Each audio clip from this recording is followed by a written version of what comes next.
Hey guys, VaulSC here. Hope that you're doing very well. Today I'm going to be doing a coaching session with an Infinity player called Aeon. Aeon's from Germany. You guys might remember from the TTS campaign that we had recently. The final game came down to PanOceania versus NA2. And it looked like Aeon might not be able to play.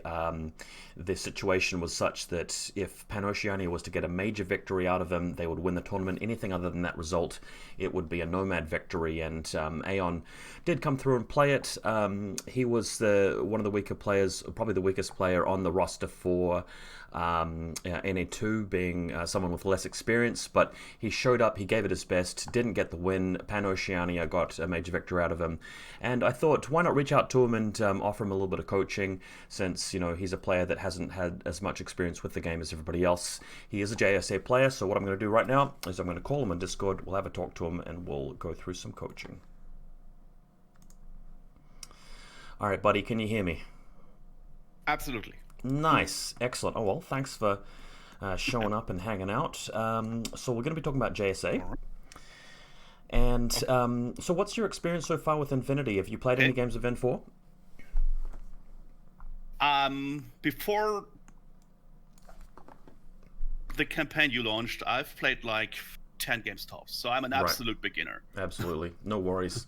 Well, it's really appreciated that you got into the event anyway.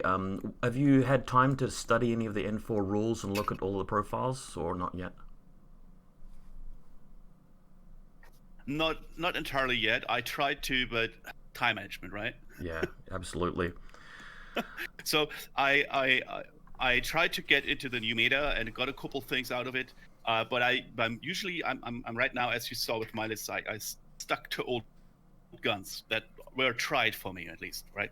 Cool. Well, what we'll do is we'll have a talk about them and we'll see what we can learn from them. That worked for me. Like I do want to say that... Oh, so you go.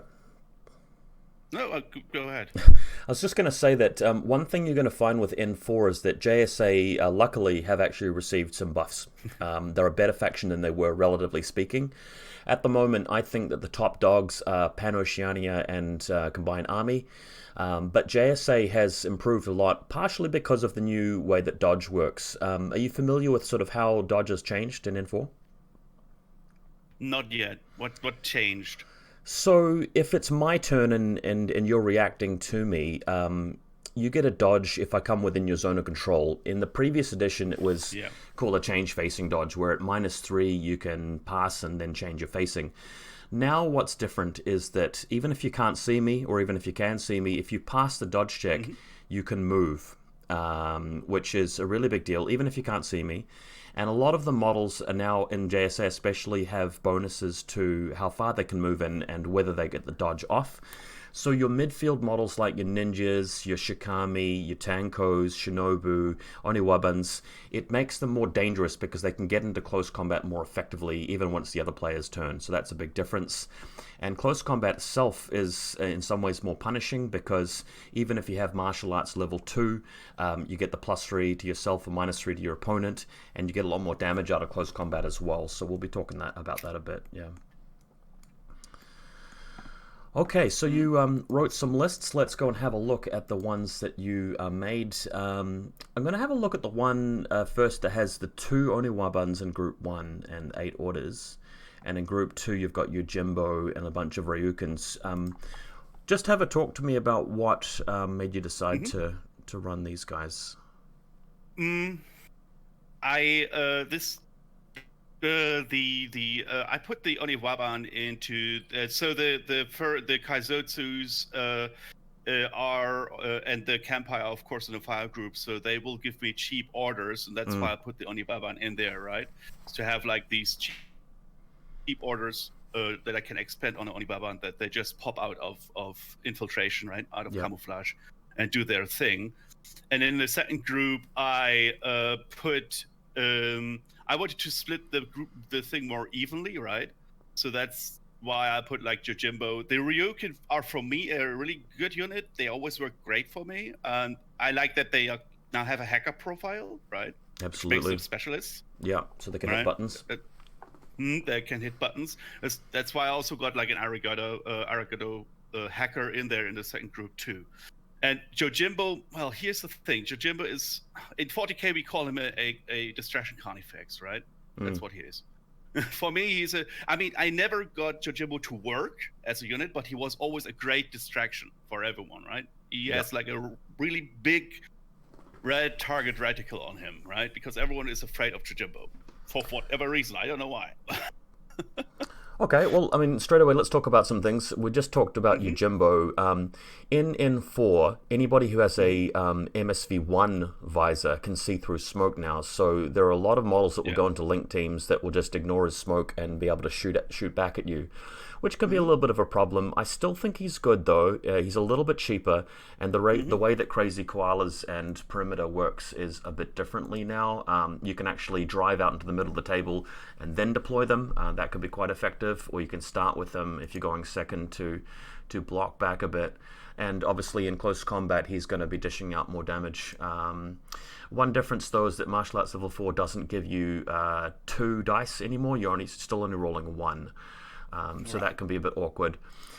Now, another thing I want to talk about here is that you've taken 2 Ryukin killer hackers. It's a good profile, but one problem with that, I feel, is that in the midfield, other people are going to have infiltrating hackers as well. And because the Ryukin does not have marker state, if you use the full use of his deployment +8, he might be sitting way out there, and your opponent just has to wait until it's their turn. They can move in range with a model that's a killer hacker. They'll have surprise attack. They'll easily kill the Ryukin. That's one reason why I'd recommend either changing one of them to a Fort Observer, the other one that doesn't have the killer hacker ability, or both of them. If you put both of them as killer hackers, it just makes it much more likely that somebody else is going to be able to kill them easily. With that, a lot of the new link teams have pitches. Valeria Gromos works for a lot of different factions. If they see a Ryukin just sitting very close, they can fire a link team pitcher hitting on something like a 17. Then they activate the killer hacker. It's just a 30-point model that just dies straight away. So I want you to consider using the other profile that's not a hacker, because he's still really, really good. Yeah. The other thing I want to talk about here is that the Oni weapons, although I think they're excellent now because infiltration +6 means you're hitting on an 18, you've taken 2 submachine gun profiles. I want to recommend changing one of them to a boarding shotgun, or even both of them to a boarding shotgun. And the reason why is that now when you're attacking, if you can't quite get into close combat, and there'll be some situations where you just can't quite get there and you have to use your gun, a boarding shotgun means you can either choose the +6 to hit on two dice, or you can just lay down the template on them twice. So the amount of damage you could potentially do is going to be greater. If you have one of them as a boarding shotgun and the other one as a submachine gun, you can try and deploy the boarding shotgun guy closest to the mob of troops that you're most likely to get the damage on, and you can use the submachine gun elsewhere on the table. So you've got more of a toolbox with the 2 weapons there. Investing in 2 of them, I don't mind it, but I want you to start thinking about what happens if your opponent's taking the first turn and maybe they have a sensor and they're seeing you deploy hidden deploy models next to your their deployment zone. What are you going to do if they just reveal them with sensors and kill them? That's going to be a bit of a problem. Yeah. You've got SWCs that are not used, and I would recommend switching around the points a bit and giving some of the Kaisotsu's heavy weapons.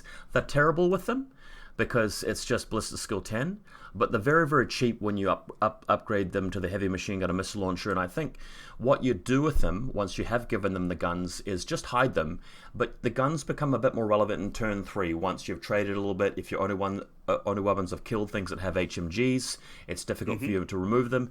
And if you need to push out at the end of the game, if you're just firing your combi rifle with your Rico at long range flash pulses, it's better just to have one guy with a heavy machine gun to make that a lot easier for you. Does that kind of make sense? Yeah, sort of. Yeah. I mean, in previous army lists, I did have Kaisotsus with heavy machine gun usually. Yeah, at least one, right? So I did had that in the past. I'm not sure why I didn't do this here, but it's probably a point cost thing. Yeah, probably that something got that I put something in to make it fit. All right. That's also why the Onibabans are with submachine guns, because they are cheaper, right? Definitely, and I mean, I think if we talked about what you're doing with the Ryukin, keep one of the killer hackers there and deploy him back a bit, and then swap the other Ryukin just for something else that frees up the points to upgrade the Kaisotsus. That may work.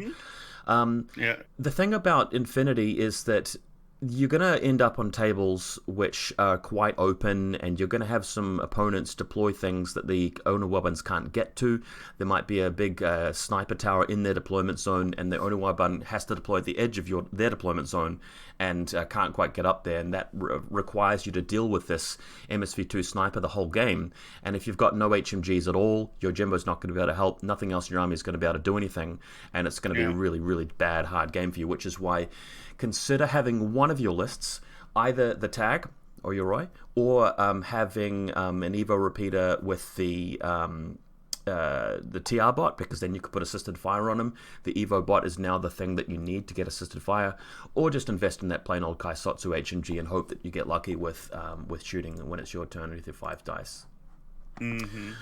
Let's have a look at your other list, which does include HMGs. So you've got the double TR bot. I love that. It's basically I wanted to have one group, right? Yeah. Everything in one group, and the total reaction bots are basically there to replace the fire team, right? Yeah, absolutely. That's the idea behind it, right? Yeah. You don't have anything that can give them assisted fire, and I think if you're investing in both of them, you may as well. I mean, the Arigoto hacker, that could be an Evo bot, and then you can upgrade the other Arigoto with the points you've saved to a Spitfire. I quite like that. You've taken 2 Arigotos. I feel like you're probably not going to get mileage out of both of them together. If one of them is just going to be sitting back and using a combo rifle. I mean, the hacker is cool because you can drive out quickly and then hack something. The other Arigoto, I don't like him as much because if you've just got a combi rifle, he's still going to be losing shootouts against random flash pulse bots or walkers, and that's going to be real trouble, and you invested all the points into him. To tell the truth, this is again a case where I try to find something that fits the list and has the right point amount, right? Yeah. And also something that I have, right? This is not, I mean, I'm not opposed to proxying, right? But that has limits. You can't say that like a Kaizotsu is an Aragoto or absolutely. You know?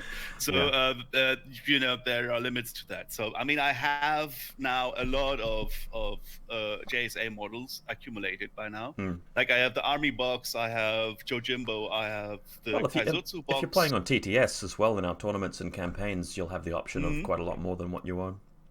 Of course, but my aim is always to transfer the knowledge I gained through TTS into and using the models that you have is perfectly acceptable, and we'll try and work within that constraint. Just more about this list, though.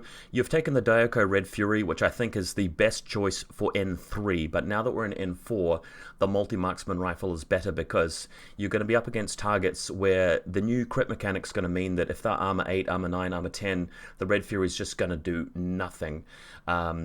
Imagine shooting against, say, an Avatar, which is very popular now, or a Marut, or a Yotum. That guy's going to be armor 12, armor 13 in cover. So they're only failing armor saves against the Red Fury on 1s and 2s and 3s, which is drastic. But the multi-marksman rifle cuts their armor in half, so that gives you a chance of actually beating something like that. So it's a point cheaper and has no SWC. And yet it's better. So that's the profile to go for. I think the Daiokai is usable compared to last edition. I love the fact he's got NCO. The martial arts level 2 means that he's +3 and they're -3, so that's really, really good. The +1 damage does help you crack things, but still, the Red Fury is just a little bit too weak on the damage. You've got 2 Onawabans again. One of them is a lieutenant, meaning that lieutenant will never be able to deploy in hidden deployment, and that's one of the big features of Onawabans. So I think it's a bit of a trap to use the lieutenant version. That guy could be downgraded to a different kind of lieutenant. And like we talked about earlier, you've got the 2 Ryukin hackers. For the reason I mentioned, I think it's better not to overinvest in all eggs in one basket with that one. Yeah. Yuriko's very good, but she's not in a link team in this list. She is an engineer, though, which is good for repairing the Husongs. But I think that if that's the only thing she's going to be doing, the basic Tokusetsu's Good. I think with this list, what you could probably do is save so many points from taking down the Onawaba Lieutenant, changing Yuriko to a basic engineer. You could probably fit in a tag, to be honest. Do you own the Oyora in real life? No, not yet. But but I have some spare money, so I was waiting on you giving me some recommendations, and then grab that cash and go to town. Yeah, I hope I'm not the cause of you running out of money. But it's actually, I do have like 60, 70 euro bucks that I can just grab and stuff into my JSA army, right? Yeah, well, if you can afford an Oyoro with that, it's much better than it was in the previous edition because it's got a buff for close combat. It's got the AP heavy machine gun, which is something you need. Armor piercing now is really important. I saw that generally the tags got cheaper and everything throughout. They got and not proportionally either. I mean, the very best tags that were already very good, like the Cutter and the Avatar, just got miles cheaper. It's a lot of people are upset about it, including me. I don't think it's fair for the game, but it is what it is. We've got to. I mean, you've got some things to deal with those tags, though. The Oniwabans, yeah. Because in 3, everyone was like, "Yeah, don't invest in a tag because it's currently not worth it," right? In many cases, right? And another reason why a tag's very good now is because previously a tag was not very good against 20 models with like 10 camo markers out in the midfield. You're just not getting any value, whereas now everybody's forced to take 15 models or less. You can see some concentration of points for you to actually focus your tag on when you're attacking things. Same with Onawabans. An Onawaban is terrible against a 20-order Ariadne or Hakaslam list because, you kill one guy, it's not worth it. But now, everybody's forced to stack their points in bigger single targets, and that gives you things to assassinate, if that makes sense. Yeah, I get it. Yeah. All right. Let's go over to my list, which I wrote for you. Yeah, so you recommend getting the JSA tag now. Let's wait till the end of the coaching session and we'll see what you think. Cool. But he's much better than he was before, and he's definitely very viable now. I don't think you can really go wrong with him. Okay, let's talk about this list that I made here. Start with Shinobu. So, Shinobu has slightly better fizz than the Onuwaban, so there's only a 5% chance of her failing the hidden deployment infiltration on their side of the table rather than a 10%. The second reason why I like her is that 5% of times where you fail the roll and she ends up in your deployment zone, she's got a combi rifle, whereas the Onuwaban has either an SMG or a boarding shotgun, so he's just useless at shooting from your deployment zone, whereas Shinobu has an opportunity to actually influence the game later by firing a combi rifle. She also has the smoke grenades, which can stack then with something that has MSV2 if you decide to take the Kempai. I haven't got it in this list, but it still can be quite useful. Unlike the Onuwaban, she can swing twice because Martial Arts Level 5 gives you 2 dice when you attack, whereas MA4 gives you 1. So with 2 dice, if you don't get the crits on the tag, you still force them to take more armor saves. If you crit twice, they take 4 saves. I want you to realize that one thing that can happen is your Oniwaban deploys perfectly, you spend the order on him, he comes out of hidden deployment, he attacks their tag, and he hits, and then they simply pass the armor save, because a crit won't actually remove the tag anymore. They still get to take a save, and they've got a 40% chance of just surviving. And if a whole bunch of things shot your Oniwaban as he moved in, you've invested the points, you've invested the order, you've got nothing. Whereas the Shinobu has a much, much, much greater chance of success in that case. Also, she has the opportunity to plant the smoke grenade first, then move into close combat with the tag, provided it doesn't dodge away, so just bear that in mind. So her effectiveness for that assassination roll is much, much, much higher, and you don't pay that many more points for her. So that's where I think if you've got the opportunity to take Shinobu over the Onuwaban, she's just going to be better in those cases. Cool. The Arigoto, I'm not convinced that he's a good choice, but because I saw you using Arigotos in your list, I wanted to include an Arigoto in this list. I think the Spitfire is the best loadout. You need to be able to make the most of it if you manage to get behind enemy lines and flank them. And as you're moving across the table, if they're protecting their flanks and weak spots with just a flash pulse, you need as many dice as you can to overcome that. The combi rifle, boarding shotgun, just not going to be able to get you in there. And that's why I think the Arigoto Spitfire is the way to go. Next, Miyamoto Musashi. So, you'll notice that I've got 2 Tankos, and Miyamoto can link with them, but I've deliberately taken the version of Miyamoto that can't link with them. And the reason why is I think that they're actually better not linking. The reason why is the Tankos can use the Impetuous ability to move up the field. Impetuous is completely optional now, and you move towards their deployment zones. You can control where they move, unless, of course, there's enemies in zone of control. But with Musashi, he's only 20 points, and if you move him into the midfield, he can sit somewhere where he can just get dodges off. So if they come nearby to him, he can just roll a dodge on a 14 and then move out 4 inches. And if he gets into close combat with anything, then they're not really getting out of close combat after that. So his ability to take a position in the midfield and become a lurker and actually prevent them from coming into certain spots and provide value is really amazing. If they don't kill him, then you can try and go on a run with him later on in the game, where you might have even put down a smoke grenade with Shinobu. He can move in to help her out. I think for just 20 points, he's actually very, very strong. And he also has a flash pulse with his willpower 15. If you hit somebody with a flash pulse now, they have to take 2 saves or be stunned, so flash pulses are more powerful. So I'd recommend trying him out. He's even got the chain rifle. Right. Cool. My lieutenant is a Domaru. There's a few reasons why. The Domaru is quite survivable, so if they're trying to kill him with something like a Fide, that's not really going to work very easily, because he's tough and he's good in close combat and he's got 2 wounds.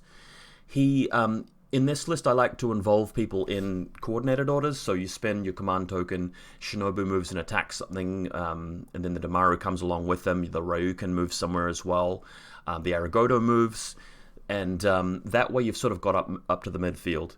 If there's nothing else to do with your lieutenant order, you might even be able to spend the lieutenant order just to throw a long-range EM grenade. So you're hitting that on a 5 or less if it's between 8 and 16. But that's just a free order, which could potentially be game-changing if you happen to land it with the EM grenade. Otherwise, he's just hanging back. He's yet another good piece if you start to lose models. Shinobu goes down, Musashi's in the wrong place, Tanko goes down. In the very, very late game, you might just spend all of your orders on him running from one side of the battlefield to the other, and then killing that important target in a mission where you've got to get rid of points. Remember, he's got the lieutenant's order. He can move 6 inches, and this is the surprising thing, is that if you want to, you can move 6 inches and then attempt to dodge. So your second short skill, instead of moving 2 inches, you're dodging in the active turn, and in N4 you can move in the active turn. So you move 6 inches, you pass the dodge check on a 14 or less, and you move 4 inches instead of 2. So he's got maybe like a 60% chance or an 80% chance of going faster by dodging in his active turn, which is really crazy. That's crazy. That is crazy. Most of the time, though, he's just sitting back, hiding because he's the lieutenant, and he only costs 21 points for that, which I think's really useful. I forgot to check if anybody has NCO, but we'll come to that. So, Yuriko, I've taken the combi rifle Panzerfaust. In the very late game, if everybody else has died and you're moving out, she's the point man. She's got BS-12 for the link team. That's much better than the Kaisotsus. She helps to defend your deployment zone with the mine layer, with the mine layer mine. She can repair the flash pulse spot, but that's not going to come up very often. She's really just there because she's better for the team. It might even be worth dropping her and getting something else. Like if I was going to change this list, I think I'd drop her down to just a normal Kaisotsu and upgrade something else in my list. Maybe the Arigoto to be a more powerful piece, like the Daiokai. We talked earlier about the heavy machine gun and the missile launcher. That's super cheap at 17 and 14 points. You may as well use the SWCs. And don't fall into the trap of deploying them watching the table. When you deploy them, put them in total cover, make them prone, put them behind walls, because they can't outshoot enemy things at all. Save them for later once you've used Shinobu, used Musashi, used the things to actually kill their shooters, their HMGs, and then you can stand them up and watch the table or move out with them and attack things later. You'll notice I've got the Kenpai chain of command there with the boarding shotgun. That allows you to go on a run with the Domaru. So if the Domaru's in a spot where it's only going to take you 3 orders to move and attack something and kill something and then he dies, you don't go into Lost Lieutenant. So moving out there and just bombing a link team with your EM grenade specfire, or charging around the corner and attacking a Jotun with your EM close combat weapon or an avatar, that can be game winning. So they are not in a in the fire team. The Yuriko, the Kaizutsus, and the Kampai. Yeah, they're in a 5-man fire team core. Yeah, that's what your team is. So, but when I can't break up that team and then go on a Fritz. You can break it up if you want to, but I was just talking about the Damaru doing the attacking and the Kenpai staying back to provide the chain of command. Yeah, of course. Yeah. Yeah, that's I love taking a Kenpai with chain of command. It's useful. Yeah, man. Hey, if you're playing a game against Combined Army, the Avatar is very powerful now and very popular. It gained a bunch of extra orders. It's a lot cheaper. It's kind of disgusting how good it is at the moment. But imagine you're playing your game. Shinobu's deployed on the wrong side. The Avatar can deploy after Shinobu has. And you see an opportunity to go in with the Damaru, right? So the Damaru charges across the field. Right before he gets to the Avatar uses Sepsitor. You use your dodge to dodge the Sepsitor. You move 4 inches into close combat. And then you attack with him. If Shinobu kills the Avatar, it just uses Mnemonica and it transfers the Lieutenant order. But if the Damaru kills it with the EM close combat weapon, it becomes isolated, which means that he can't use it. So that's the kind of tactic where Damaru is actually even better than removing something with a monofilament. So really crazy. So Combined Army likes to put the Lieutenant on the Avatar now, or what? Usually. A lot, yeah. Well, I mean, the Avatar's not the only good Combined Army list, but it's probably the most powerful one at the moment because it still has tactical awareness. It's way cheaper. It's got Lieutenant level 2, so it converts 2 Lieutenant orders into basic orders. It's armor 9, and the new crit mechanic means that's hard to crack when you're shooting long range. It itself has, a damage 16 heavy machine gun with multi HMG, so it's pretty gross. Let's go to Group 2. I've taken 2 Tankos with Blitzens and light shotguns. There's some reasons for this. So I like this profile the best because if you deploy them near your flanks, behind walls, their light shotgun can be used as a template in their reactive turn. So if there's an enemy model coming around past you, you can just lay down a template and they've got a dodge, which is very effective. The Blitzen means that you're keeping some of their heavy targets honest. If they're trying to move onto your side of the table with a heavy infantry model or a tag, they can't really just ignore the Tanko. And if you get a lucky crit with the Blitzen, that can be game over for them because the Blitzen has the opportunity to immobilize them. The Tankos themselves can move up the board with the help of Impetuous, but also we talked about the dodge mechanics, so they can move 6 inches past the dodge check, and they can move 3 inches rather than 2, which is actually faster. It's easier for them to engage in close combat because that +1 inch. They're better in close combat because they have martial arts level 2, which is +3 to them, -3 to their opponent. Gives you even more monofilament weapon ability now. If you use the shock CC weapon instead, it means that they are physical 13 plus another 1 for martial arts. So they can be pretty brutal. Yeah, and in the active turn, if you do have an opportunity, the light shotgun is just +6 to hit with the BS-13. And for 18 points, you'd expect the model to not really have 2 wounds, but it's got 2 wounds. So they're really, really, really cheap. And it doesn't matter so much if you lose them. You can use them for defense, and you can also put them in spots where your opponent can't really end their turn with models nearby to them, because otherwise they can move out and just attack. So I think I'd recommend taking Tankos in your JSA list if you've got them. They're one of the best things in the category. The flashball spot next, he's a point cheaper, and when a remote goes unconscious, it drops prone automatically. Remotes can all go prone in N4. So if you deploy him right next to Yuriko, and he's just watching the table behind a wall, they shoot him, he drops prone. In your turn, Yuriko revives him. Coming out of unconscious state, when you cancel unconscious state, it automatically cancels prone state as well, so he automatically pops up without having to have an order spent on him. So flashball spots are very popular now, even more than they were before. I've taken the 14-point Doctor. That could be very useful for reviving, again, your Tankos who are just soaking up damage, and then you revive them very easily. Or if you are going to be watching part of the table with your missile launcher, Kaisotsu, you can bring them back with the Doctor, because they... do they have cubes? I don't think they do have cubes. The Tankos do, but the Kaisotsus don't, so watch out for that. Hopefully you can pass the check. They are willpower 13. And then lastly, I've taken your Ryukin with the heavy rocket launcher because he gains the camouflage state now, which is very, very useful. You can also deploy him nearby to where Yuriko's mine is, and they may not necessarily be able to figure out which one's the mine, which one is the Ryukin.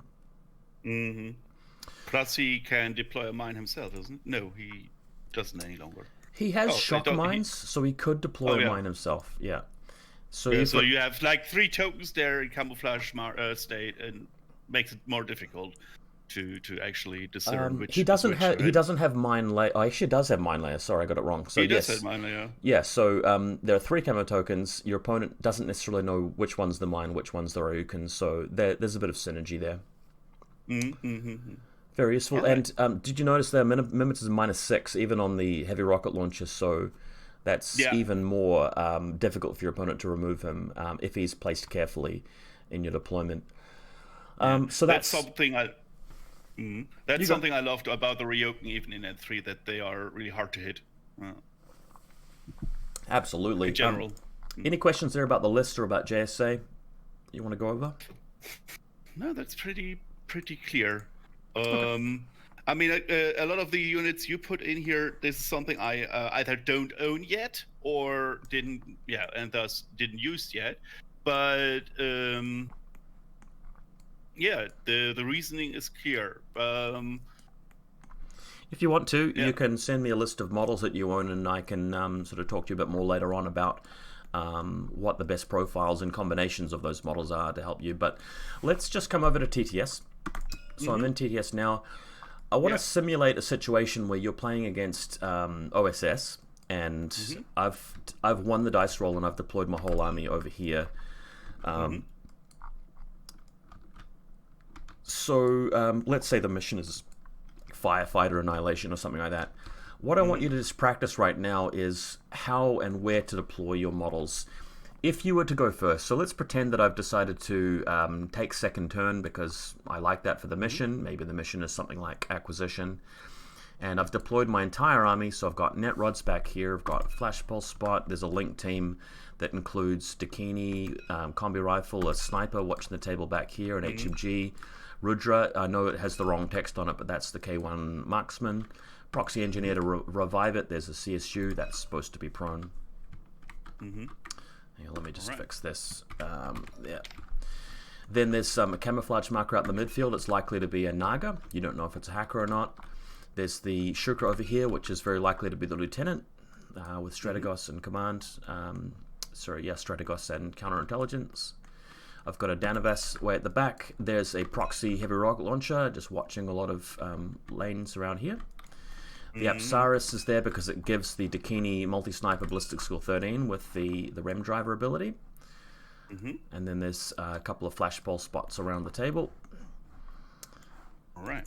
And an Evo repeater to give me assisted fire when I need it. So, and another camouflage marker over here, which is actually the Proxy Mark II, a hacker with boarding shotgun, because that's the only thing that it can be. Now, you've got this JSA list, which we just talked about. I want you to start deploying the models one by one, and just talk me through your reasons why you're going to put them in certain places, and we'll go through it. Right. So what would you try and think about and deploy first? I would probably put down first. Usually I'm looking for good spots for the thing that gives me the orders in the end, and that's usually the fire team, the Kaisutsu fire team, right? Right. Okay. Because the fire team's location is going to be important because they have to all be together. So whereabouts do you think you want to set this fire team up? Usually, I when I look at the map from this angle, I would probably put it the huddled up here, not huddled up, but a little bit stretched out here, right behind here. That's where I would put it. All right, let's do them first. So let's take the 5 models and we'll place them. Right. So I'll let you start doing that. Here's a prone marker which you can copy, and also. So this camouflage marker will be a mine, which can be deployed near to Rico. Okay, so there's the HMG. There it is. Spin. So he's going to be prone. They are going to be prone. All right. So zombie. Yeah, the problem is, of course, putting them in a way that they can't be all catched by a template, right? Correct. Yeah. That's something I'm always struggling with, because you want to eventually have them in a position where they can do something from, but also like that they are not like completely.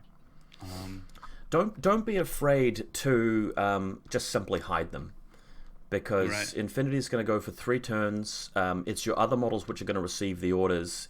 If they don't contribute anything to the game, that doesn't mean you're going to lose. It just means that you've got more orders every single turn. So rather than trying to maximize the abilities of every single model, just think about what's actually going to happen during the game and what's likely to be. Because, I mean, there's going to be a turn where OSS can move out and shoot things, and you don't want them getting easy targets. That's the main thing.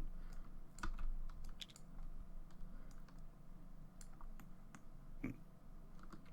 Yeah. With the grid being down, you can also see how far 8 inches is, and during your deployment, I believe you're allowed to measure distance, so you can spread out. You can use this location here, and behind this crate, you can use inside the building or on top of it prone. You can come behind these crates here, so you can spread them a fair bit. Yeah, that's true. I forgot to totally. Bin got fast, or is it just me?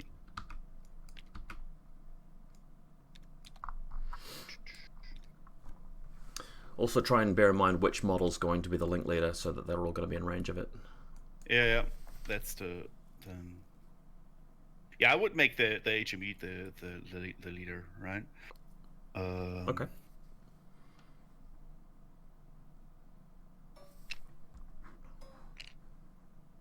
All right. And Eureka's mine. Yeah. Which I can put also in the zone of control, right?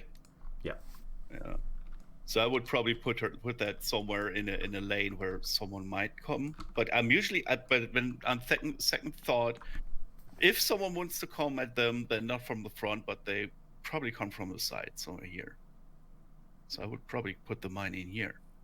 That's my thinking. You know what I mean? Yeah. In this particular matchup, it's also good to bear in mind what things OSS can have, and without studying them, that can be hard, but knowing what your opponent could potentially have does make a big difference. Think about also, we discussed the fact that there's going to be another couple of camo markers for the Ryukin and its mine as well. So you could deploy them in positions where it seems like, let me just grab your marker for a second. If you deploy it here, that looks like it could be a Ryukin, because it looks like he's sort of trying to get cover to take this particular angle through here. So your opponent might assume that that's a rocket launcher and decide not to move their models in line of sight with it, which means that the mine's already doing work, because it's fooling the opponent into respecting a model that can't actually shoot. Dang, I never thought about that. Well, I mean, that'll help you get better in Infinity to think about things like that. Oh yeah, of course. Yeah. So yeah, then the next thing would be deploying the Ryukin. Right? Okay, well, hold on. Let's come back to the link team and just correct some little mistakes.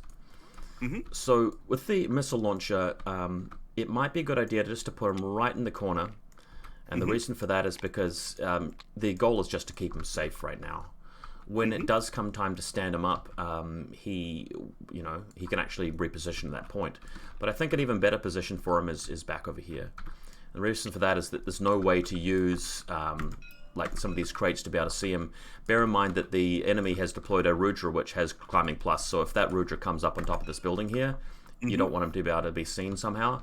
But over here, he's definitely going to be within range of the link team leader, and he's completely out of harm's way. And then in turn 3, if you stand up and move him here, he suddenly has quite a good field of view across this angle like that, and down to this corner of the table. So if he starts out here, he has potential later. But if you are going to put him there, I think the link leader should be the model that's deploying right here. So we'll turn Eureka around so she can watch the back of the table, and the core link leader can be there over here. That's fine. This Kaisotsu, like we talked about, if there's a spec fire grenade, you don't want to be hit. So if the Kaisotsu moves right over here, that's fine. If she's poking out just a little bit, you can see an angle just barely over here, just in case there's a drop trooper or something appearing on the side. She helps to protect that. And then by putting her there, she's going to be out of template range. So if we just move like that, it's quite hard to bomb one of them and get both. I mean, you can spec fire there, but at least we'll spread them out, and you'll have a chance to dodge out of the template if you do get hit by that. So it's fine for her to be prone. The HMG, just watch out, because you've deployed him in such a way that you can be seen through there, which is not really an optimal range span for him. So he can come back a bit. Yep, better. And then this guy could just tuck in right here and go prone. You may as well be facing backwards, because then you can actually use your field of vision in case something lands behind you. If they do come very close to you, you'll have an opportunity to dodge and turn around, and you can ignore the penalty for dodging out of line of sight because you have the Sixth Sense level 2. And just make sure that he's in range. Yep, 7.5. Everybody's in range of Yuriko, so that's a better deployment, I think, for the Link team. All right, cool. All right, let's move on. Yeah. What do you want to deploy next? I would deploy next the Ryukins, right? Yeah. Both of them, right? So they would deploy with mines, right? They both have mine layer. Here's the first mine, so we can just copy paste this as many times as we need. And I mean, he deploys a marker state, right? Yep. But she doesn't. No, she doesn't. Yeah. So nothing changed. That was and through the same. That part of it didn't really change, no. Yeah, that part at least didn't change.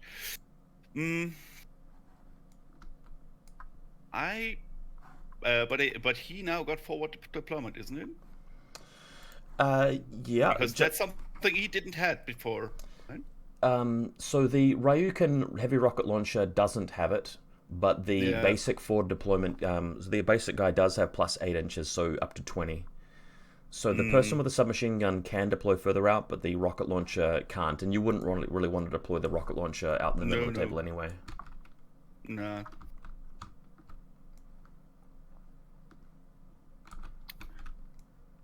Yeah, looking at things, I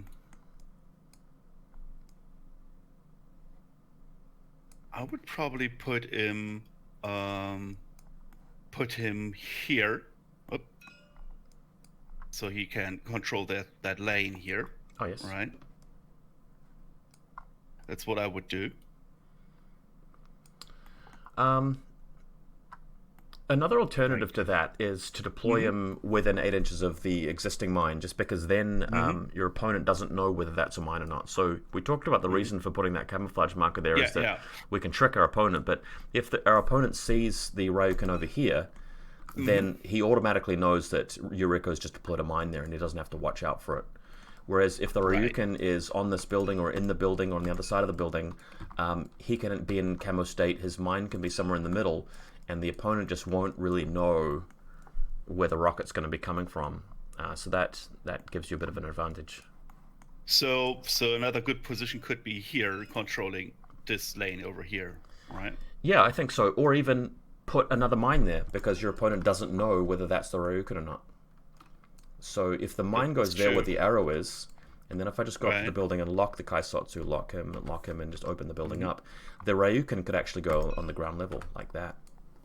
Right, but not prone, right? Not prone. I mean, he's in marker state anyways. If he goes prone, it's too obvious that he's not a mine, and then they see through the plan. There. So. One other problem with this strategy is that we've put the Ryukin rocket launcher in group 2. So I think one fix to this list is to move the rocket launcher into group 1, so that opponent's not going to know, and then change the forward deployment Ryukin to group 2. I think that makes a big difference. Right.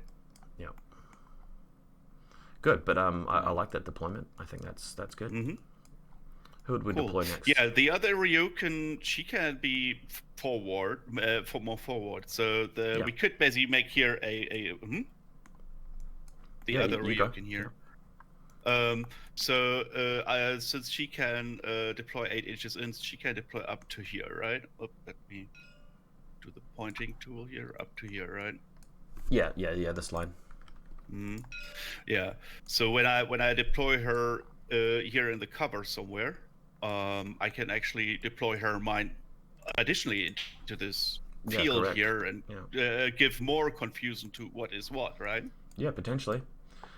Would that's my train of thought. I'm following your Just be advice, careful. right? She doesn't have multi-terrain. There is a forest there, so she won't be able to move through the forest very quickly. But she could come behind this objective here, and put a mine like right next to that. That's a possibility. Yeah, that's something that's As soon as the opponent sees a mine that's not in the deployment zone, he'll know that it belongs to this Ryukin because the other models can't deploy their mines further out. So what she could do is put her mine in this situation, like here. Because then it becomes even more difficult to guess, okay, which one of those is a rocket launcher or not. Yeah, but so that's the mine can be deployed there, right? Yeah. Yeah, that's still in her zone of control. Yeah. Yep. Yeah, that sounds good. Because you're going to have Tankos and Musashi, your ability to defend your deployment zone is quite good with a lot of template stuff. So we'll move to them later. Okay, moving on. All right. So,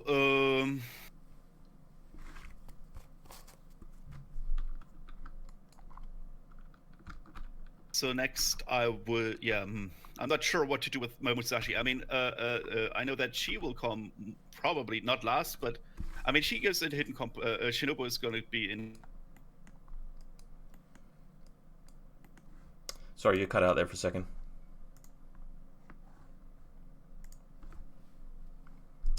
Hey, can you still hear me? It's actually, it might have disconnected you, actually. There's a bit of a ping problem. All good. We'll just wait for him to come back. I'm just going to disconnect that and try calling again. Hey, man, can you hear me all right?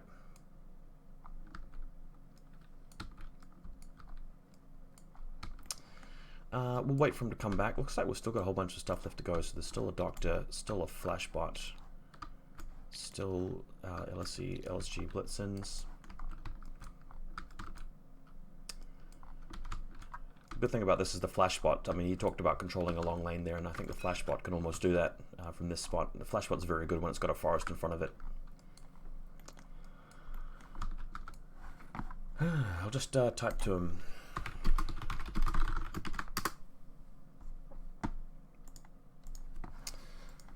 I'm glad that I did this coaching because give me a chance to really study JSA, and they're actually a faction I'm really interested in right now.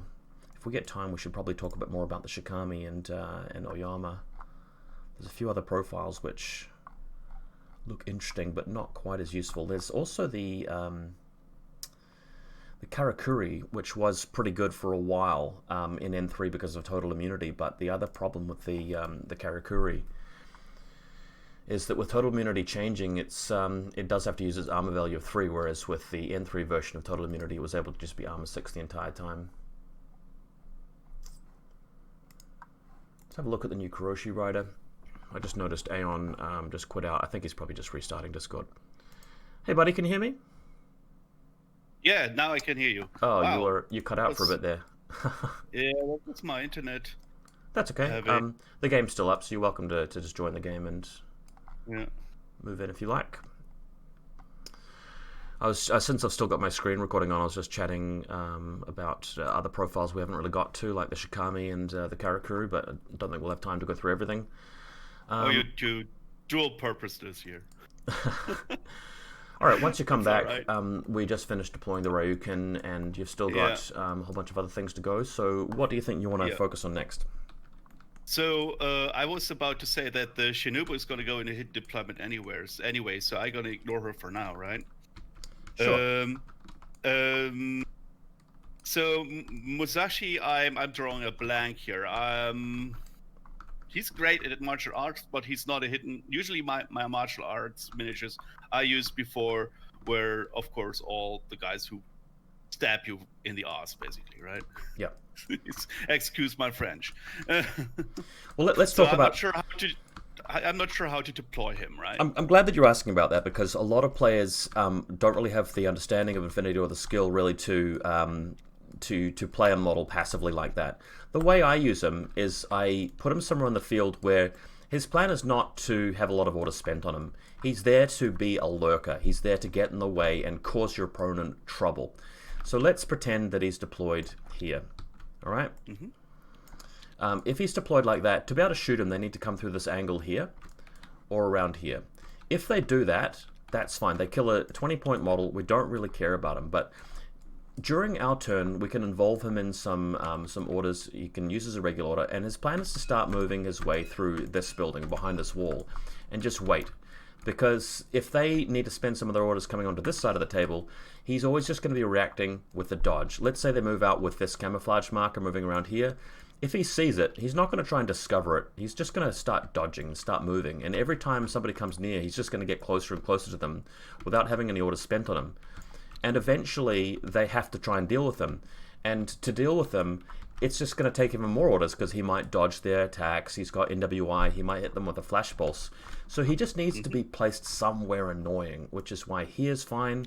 You've already got a lot of stuff on this side of the battlefield. You could just put him on a flank. I think the tankos are going to be better over here, to be honest. But just putting him somewhere way out in the open. If you've got first turn, that's great. You can spend one irregular order. Just moving up to the side of this, or even into the room, or even into this spot here. But the point is just to put him prone in cover behind something and just forget about him. Because he's there to sort of cause problems to enemies who move into a zone of control. That's all he's there really to do. Or if you really want to, you could set him up and just leave him here, and he acts as a flash pulse. Willpower 15 flash pulse is better than a flash bot. So that's how to play him. So a roadblock, basically. Yeah, a bit like that. Think of him as a trap, right? He's there to be a trap. Your opponent won't think that he can do anything. But as he starts dodging towards them and dodging towards them and dodging towards them, if he gets into close combat, well, they're not going to be able to get out of that close combat again. If they shoot into the close combat, they can do damage to their own model. If they eventually kill him, it's probably going to take a couple of orders to kill him, and he's only worth 20 points. So that's how I find him so powerful. You might even be in a position where the enemy has something like an HMG here. He can move and then dodge, maybe take a wound, move and then dodge, and then if he goes into close combat with something, even if they have suppression fire up, he's just so good at close combat, he's going to win any face-to-face role that you put him into. So he's just so dangerous, but without you needing to put a lot of orders into him. That's the reason why I like him. Yeah, I recommend giving him if you don't own the model, take something else. But I use him in all of my JSA lists. Cool. Yeah. Yeah, I mean, I have Jojimbo, and there is also the dismounted model of Jojimbo, right? So I can use that. Jojimbo, yeah, also very good, similar kind of points. The difference between him and Yojimbo is that he's just a little bit more annoying for them when he's dodging reactively, whereas Jojimbo can't dodge as easily on his bike. Also, Miyamoto is slightly better in close combat, which can make a difference. He's got the plus 2 inches on the dodge. He's also immune to shock for some reason now, whereas I'm not too sure if Yojimbo is. Let me just check. Let's have a look. Yojimbo, he's not shock immune, but he's got NWI. So if they hit Yojimbo with something like a multi-rifle or a SMG, he just dies. Whereas Musashi doesn't. Yojimbo is immune to criticals, though, which is kind of cool. That's an ability that doesn't come up very much, but if they crit him, he doesn't actually have to take the additional save, which is nice. So, yeah, both very good models. All right, let's deploy someone else.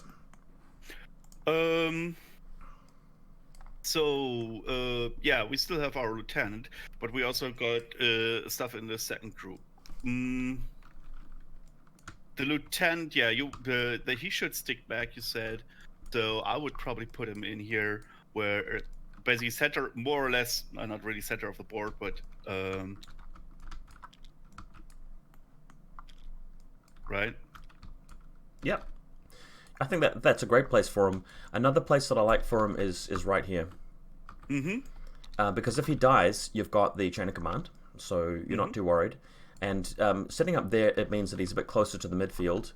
Also, if they end the game with a model camping out in the middle, for example, he can use his lieutenant order to bomb them with the EM grenade on a 5. So at least you have something to do with it. Also, putting him here means that if it really comes down to it, you've maybe deployed Shinobu out somewhere important. She's died, but there's a smoke grenade in the middle of the table. He can actually start running, and he's a bit closer to it when he runs out that way. So don't be afraid to be a little bit aggressive with his deployment, and if they get something around here to shoot at him, he can usually hold his own. He's got a little bit of armor, he's got 2 wounds, he's very good at dodging, so don't feel like you need to hide him too thoroughly, you know? All right. Yeah. So, that is the doctor. Yeah, not sure. So, here's the thing I struggled too with. I love the bikes, I love the bike models, but yeah, what to do with bikes? What's your advice? I mean, I love the bike models, I love the concept behind them, and I love the models, but I never had real luck deploying them, right? Well, for that, let's go to the other side of the table and see where the enemy is.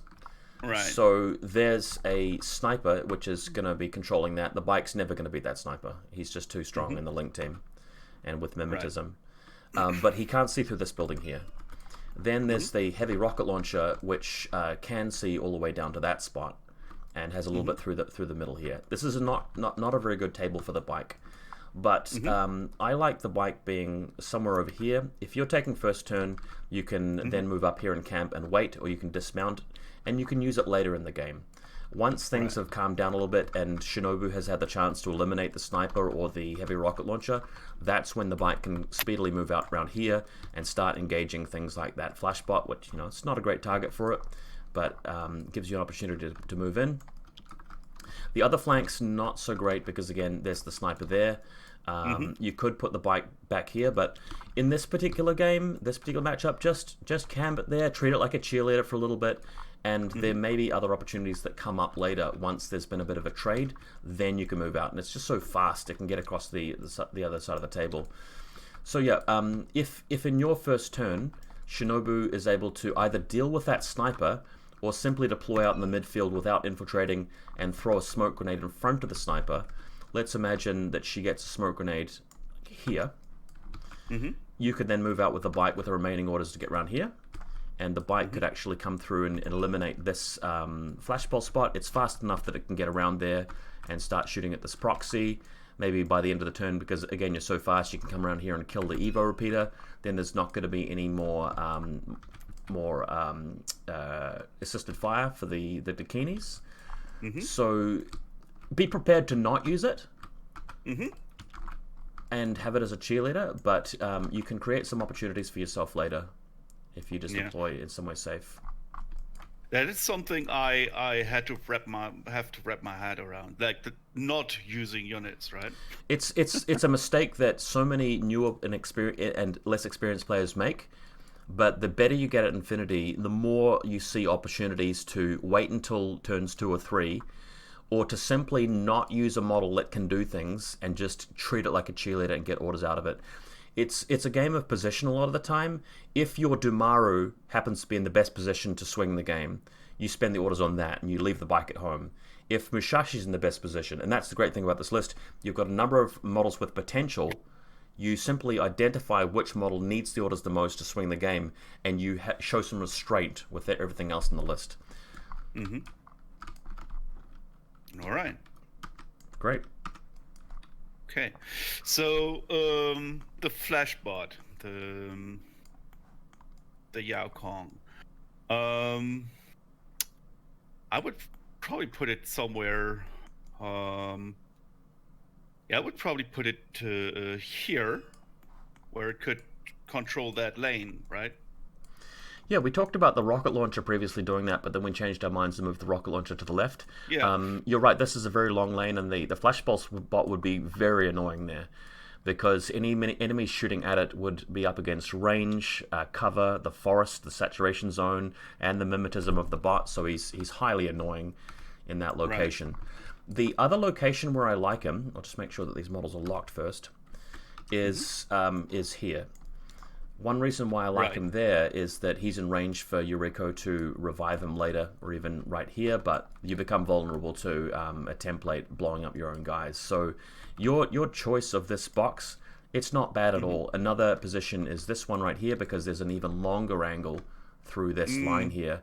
The problem with that, True. though, is that it becomes too easy for the sniper to get to you too quickly, whereas over here the sniper has to reposition quite a lot to go after you, and you've already caused him to spend some orders. So I think that's a great spot for him. Cool. So, the doctor. Yeah, the doctor should be somewhere where it eventually also can go heal people. But you also said it should go with the tankos to basically prop them back up, right? You've I got mean, the, the you've got the tankos choice. you said you would put. Yeah, you've got the choice. She's good at reviving the tankos or the Ryukin with the rocket launcher, or a member of the Link team. Yeah, just keep her somewhere handy and out of the way, but within 2 inches of a friendly model that could be revived. Yeah. So let's wait with the doctor. So the tankos. You said a good spot for them would be over here in this corner. Yeah, you can put one on either side. So if we do bring one tanko over here, he's impetuous, so he can never get cover anyway. So don't worry about cover. But if we take this specific spot there, he does see all the way into the building. Ask your opponent if you're playing terrain in such a way that you can see through one door and out the other. But usually in our leagues, we play it in such a way that the line of sight would effectively stop at that door. Meaning if they move something out to shoot him, he can fire his blitz into that point where it'll be in a good range band. It's a bit dangerous because if the enemy's going first, they can move here with their sniper and just shoot him for free, and he will go down quite quickly. So if you don't like that, you can deploy him prone. If you're going first, you could actually start moving him to the house. But he starts to become really irritating after a while because he's sort of covering one lane. If you're even more careful about it, he could deploy here. So there's a bit of forest there. You can have the edge of a silhouette in such a way that the door can't see him. So to shoot him, you'd have to come to the bottom of the stair where the enemy wouldn't have cover. And for them to commit that much to shooting him, the problem is that even if they move there with a Dakini sniper, he might actually he might even pass the dodge, or if he passes some armor saves and takes one wound, he fails his guts check, moves into total cover, and that's super annoying for the enemy because they spent all the resources trying to get him. You didn't lose your model, you've still got orders next turn, and you've still got a really annoying guy. And if they come in here with their other model to try and attack, you can start discovering or laying down your light shotgun or dodging towards close combat. So that's a situation where he can actually get a lot of value without really needing any orders. All right. And you said the other one on the other side, perhaps here in the forest, as you said. Yeah, again, great spot. Just be careful that if they're just getting shots at him with the sniper for free, that's going to be pretty bad. But if he goes prone over here in the forest, that means they can't see over this wall. So to get line of sight to him, they have to be out in the midfield. And again, they're committing orders to getting there. And they're having to sort of wonder whether these camouflage markers are rockets or not. I think this Ryuka needs a prone marker, by the way, over here. Yeah. So if he's around here, he also spots for any drop troopers. He's, again, so annoying. If they move an HMG out to the midfield, he could blitz in, or he could just declare a dodge. He's in the forest. There's the saturation zone. He could pass the dodge, get into total cover behind the car. So he just becomes more annoying and annoying and annoying and annoying. Like I said, you don't have to spend a lot of orders on him. The orders can go into Shinobu or to Musashi or the Aragoto. And this really defends quite well. You're going to play some games with JSA where the other player's really going to be trying to be aggressive. And with this army list, you're dodging, you're firing blitzens, you're just choosing the right arrow each time. And you'll find that before long, they've run out of things to do. It's your turn. Maybe you've lost a Tanko, maybe you've lost Musashi, but you've got heaps of orders left, and then you can counterattack. And if they've left anything in the midfield after committing, enemy models that are left in the midfield against a JSA army, you can spring out of head deployment with Shinobu. You can move your lieutenant out. It just gives you so much better options. You'll really be glad of that. So yeah, that's the doctor. We still have the doctor. So yeah, I would probably put the doctor where I would have put the lieutenant, because it's just a support unit that should stick back, right? Yeah, she's safe there. She can move out. I mean, if the only thing your opponent does is render Musashi unconscious because you decided not to use NWI, that's close enough. You can revive this guy, or move over to the Maru. Right. I think an even better spot for her is actually on the roof next to the missile launcher, or in the bottom level to revive your Ryukin. It does sort of help to give away the position a bit more, but if you put her in the corner here, I think that's great, because then she can either go to revive the Ryukin, or take the ladder upstairs to take the missile launcher, or move over to revive the Damaru later on. So somewhere like in the building right in this corner, I think is the way to go. Because you're unlikely to lose these two models because they're hiding the entire time. Right. Another spot is back here, right next to the HMG, because in your active turn, if they set something up and you decide to shoot at it with the HMG, and then you get unlucky, they crit you and he dies, you can bring him back for another go. But the Kaisotsus, as I recall, don't have a cube, so it's probably better to go against with something that does have a cube. The Ryukin's got the cube, so going near to him, I think, is a decent idea. Yeah. Just be careful about your line of facing, so that she's just able to see out the window if somebody comes nearby. So yeah, finally, the juice thing. Well, I wouldn't normally deploy Shinobu last, because that's normally, I think that's still the and then 4 reserves are still a thing, right? Where the last definitely. Is like, Also, so your opponent would last, technically have a couple of reserve troopers too. Yeah. So I wouldn't put her out last as my reserve, of course, right? That's. I got told early that's unwise to do. It can actually be a good idea to deploy her first, because then you get to see the result of the infiltration roll before you put everybody else down, so you know whether she's failed or not. Let's talk about the options. So if you're going first, you could play it extremely aggressively and try and set her up somewhere like there, and prone, and then you could just prone your way and kill the CSU. It's just hard because she's got a template weapon. You could also try and move in and eliminate the lieutenant. That might be doable if you deployed, say, for example, here. You're in Marcus State, so you move here with your first short skill, here with your second short skill. She then gets discovered, but she's not dead. And then the following order, you move in close combat with the lieutenant, kill him. Shinobu will then die, but you've traded Shinobu for the lieutenant, and they're lost the lieutenant next turn. That's one option. Yeah. Another option, which I quite like, is to play a long, conservative game where she doesn't even use the infiltration bonus at all, and she simply goes here. Just in camo state. Oh, hidden deployment's fine. She can spin an auto on her, but the reason for that is that she may just want to simply throw down a smoke grenade in the way of the sniper, because that then allows us to come around the left-hand flank with the Aragoto. And if we do that... Okay, I just want to clarify. So you mean still in hidden deployment, but without a roll? So just till the center of the table? Correct. Yeah, it's safer. Not further. Yeah. That's... Yeah. And then, when I don't feel lucky, I do that. Then after you've thrown the smoke, she goes back into hidden deployment, and you set a few models up around nearby to get line of sight to the angles where they might try and come and get her. So that's one thing you could do if you want to make use of the Aragoto. Another option, again, is you look at the enemy army and you count all their models and you realize they don't have a sensor at all. Not even one sensor. So you attempt to use the roll, and you put her like there. And you camp her there, and you don't even use her in the first turn. You simply wait. So first turn, maybe you move out with the Aragoto, shoot a little bit, or Mushashi moves up, and you don't do anything. Then in their first turn, they have the problem of trying to get to grips with your army, which is very defensive right now. So they waste a bunch of orders, get into some positions. Their border states change. They move some models around. They have models not there to defend against Shinobu. Then the next turn you spring her, or maybe you don't. You just leave her there. And then finally in your turn 3, you go and attack. If you're playing a mission like Firefight, where it's just a matter of points trades, just bear in mind that if you just do nothing and do nothing and do nothing, and they're killing a flash pulse spot, they kill a Tanko, they may only be up ahead like 30 or 40 points by turn 3. And if you've just camped everybody, you finally move out with Shinobu, you shoot a couple of things with your combi rifle, and you suddenly win. Because they haven't traded effectively. So when you start to think of the game in those terms, you start to get better and better and better at the game. You can also deploy her right over here, and just carefully work your way through. Move up, throw the smoke grenade, move into close combat, kill the remote. Spec fire with another smoke grenade over here. Continue moving around, kill this remote, kill the proxy.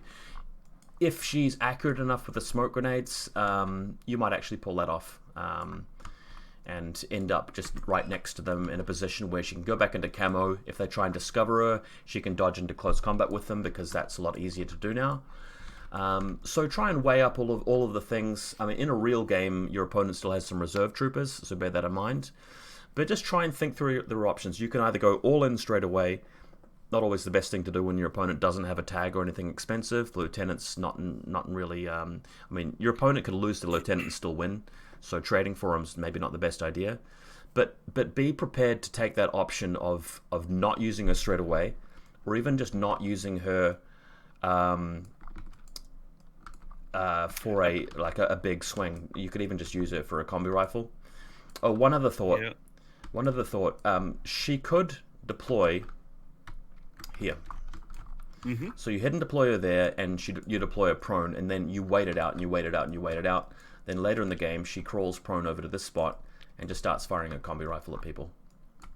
Yep. That can be really strong as well with ODD. The new mimetism -6, really good. She has climbing plus, so she can climb down from this ledge and go after the proxy and these other models later. So that actually works quite well as well, doesn't it?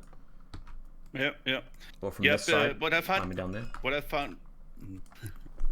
Sorry. Well, what I found out is that the people who played against me are most afraid of my different Onibabans, right? And Jojimbo, for whatever reason, right? They always lamented on where are your Onibabans, right? Where is your ninja, right? Yeah. And because that's like they don't know, right? Exactly. And if you're going first and you deploy in hidden deployment and they see that you've made a roll for her and you roll like a 13, so they know it's a pass, they don't know whether it's a Shinobu or an Onuwaban. So they have to, at the end of all of their turns, they have to be constantly turning models around and trying to guess where you're coming from. And that means that they're going to be doing less damage and attacking your actual main army. So by not using her, she's gaining value for you. So you have to, sometimes in a game of Infinity, that could be the best thing you can do. You just by not using your model, you're giving yourself the highest chance of winning.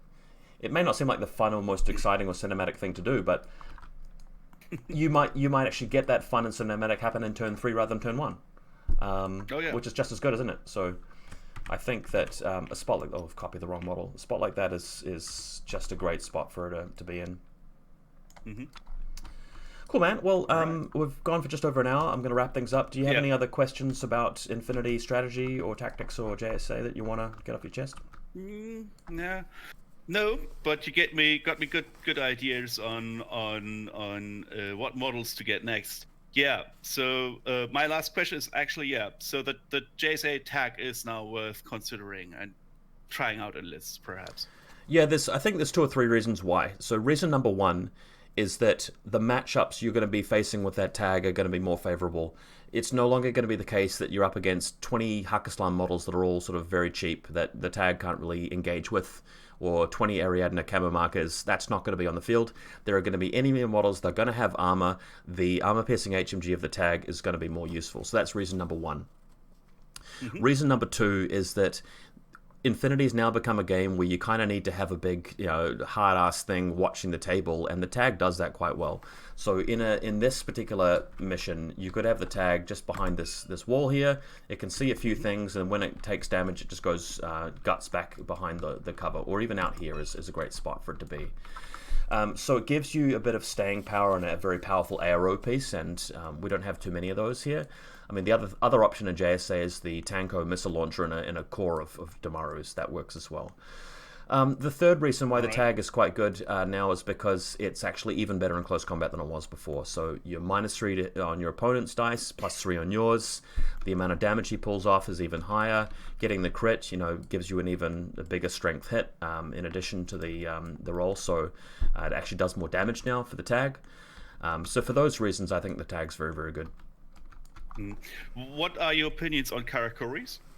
No, I don't like them anymore because the total immunity rules have changed. So you can't optionally use your BTS instead of your armor against most attacks. So as an armor 3 piece, she is just not as powerful. And with the Karakuri's physical stat being so low, she doesn't really get the dodging shenanigans that you can get with the Tankos and Musashi.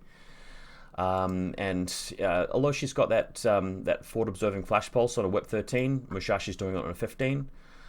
Her gun's got a little bit better, but again, I think too expensive. You're better off taking something else like the Tankos, which are just half her cost, or the Damaru's, which almost half her cost, or chain rifle one is half her cost. for the points, you could even get the Diokai, which we talked about earlier, is actually a lot better now. Yeah. Even the Shikami, I would say, is probably better than the Karakuri. I don't love him, but he's better than he was before. I don't think the Shikami's as good as the Tankos because, you know, you want to save the cost. You can take 2 Tankos for 1 Shikami, which I prefer the Tankos. And you don't really need his midfield close combat presence because you've got the Shinobu, you've got the Onawabans for that job, and they're better at it, to be honest. All right, cool. Cool, man. All right, well, thanks for the lot. coaching. No worries. I'll see you on Discord, and hopefully you have some fun in your games. All right, thank you. Catch you later. Bye.